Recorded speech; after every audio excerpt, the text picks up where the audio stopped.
നമസ്തേ പ്രിയമുള്ള പ്രേക്ഷകരെ, നാം ഇവിടെ ചർച്ച ചെയ്യുന്നത് വാരഫലമാണ്.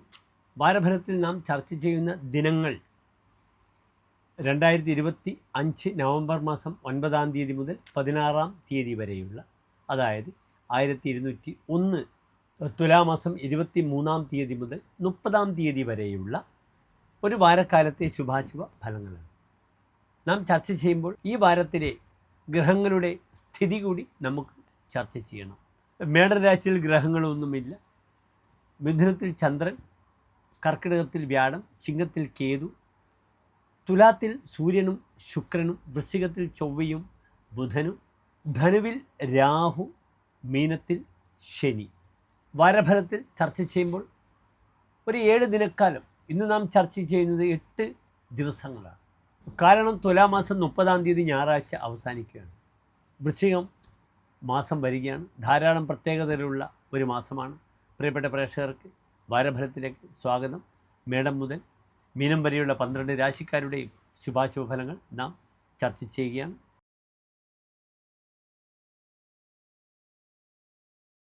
പുണർദം നക്ഷത്രത്തിൻ്റെ അവസാനത്തെ 15 നാഴിക, പൂയം ആയില്യം നക്ഷത്രങ്ങൾ വരുന്ന 2 നക്ഷത്ര സമൂഹമാകുന്നു കർക്കിടകം രാശി. ഇവിടെ കർക്കിടകൻ രാശിക്കാർക്ക് രാശിയിൽ ഉച്ചസ്ഥനായി വ്യാഴമുണ്ട്, 2-ാം ഭാവത്തിൽ കേതു, 4-ാം ഭാവത്തിൽ ആദിത്യൻ ശുക്രൻ, 5-ാം ഭാവത്തിൽ ചൊവ്വ ബുധൻ, അഷ്ടമത്തിൽ രാഹു, 9-ാം ഭാവത്തിൽ ശനി, 12-ൽ ചന്ദ്രൻ. നാം രാശിയെപ്പറ്റി ചിന്തിക്കുമ്പോൾ ആദ്യം ചിന്തിക്കുക രാശിയധിപൻ്റെ അവസ്ഥയാണ്. ഇവിടെ രാശിയധിപനായ ചന്ദ്രൻ 12-ാം ഭാവത്തിൽ നിൽക്കുകയാണ്. അതിനാൽ പലപ്പോഴും പല തടസ്സങ്ങളും ഉണ്ടാകും. ദേശം വിട്ടു പോകേണ്ടുന്ന ഒരു അവസ്ഥ വരും. വീട്ടിലുള്ള അന്തരീക്ഷം അത്ര സുഖകരമായി ഭവിക്കണമെന്നില്ല. ശത്രുക്കളുടെ ഉപദ്രവം വളരെയധികം വരും. ശശി ദ്വാദശേ ശത്രു നേത്രാദി ചിന്ത, 12-ലെ ചന്ദ്രൻ നേത്ര സംബന്ധമായ ക്ലേശങ്ങളുണ്ടാകും. ശത്രുക്കളെ ചിന്തിക്കേണ്ടി വരും. പിതൃവ്യാധി മാത്രാദിന അന്തർവിഷാദ, തൻ്റെ പിതാവിനെയും മാതാവിനെയും ചിന്തിച്ചിട്ട് മനസ്സിൽ വിഷാദമുണ്ടാകും. എന്നാൽ ചാപ്നോതി കാമം, പല കാര്യങ്ങൾക്കും തനിക്ക് ആഗ്രഹിച്ച് ലഭിക്കില്ല. കാരണം ലഗ്നാധിപൻ 12 നിൽക്കുന്നു, തടസ്സത്തോടു കൂടി നിൽക്കുന്നു. അതിനാൽ താൻ ആഗ്രഹിക്കുന്ന കാര്യങ്ങൾക്കൊക്കെ എന്ത് ലഭിക്കില്ല? പൂർണ്ണത ലഭിക്കില്ല എന്ന അർത്ഥം. പ്രിയ അല്പപ്രിയത്വം, തന്നെ പ്രിയപ്പെട്ടവരോട്, അത് ഭാര്യയായാലും തന്നെ കാമുകിയായാലും എന്തുണ്ടാകും? അല്പപ്രിയത്വം, അവരോടുള്ള ഇഷ്ടം കുറവായി അനുഭവിക്കും. അതിനാൽ ദാമ്പത്യത്തിലുള്ള ചില അസ്വസ്ഥതകൾ വരും. പ്രത്യേകിച്ച് 2-ാം ഭാവത്തിൽ നിൽക്കുന്ന ഗ്രഹം ഇവിടെ കേതുവാണ്.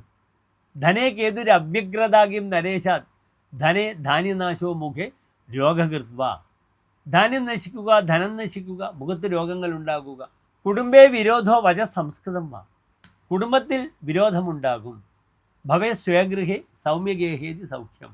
അതിനാൽ കുടുംബ അന്തരീക്ഷം മോശമാകാതെ നോക്കുക. പലപ്പോഴും പ്രയാസങ്ങൾ വരുമ്പോൾ ദാമ്പത്യത്തിലുള്ള അസ്വസ്ഥതകൾ വളരെയധികം വരും. ഇവിടെ ഏറ്റവും നല്ലൊരു റെമഡിയാണ് ഭാഗ്യാധിപനായ ഗ്രഹം വ്യാഴം ലഗ്നത്തിൽ നിൽക്കുന്നത്. വളരെ നല്ലതാണ്.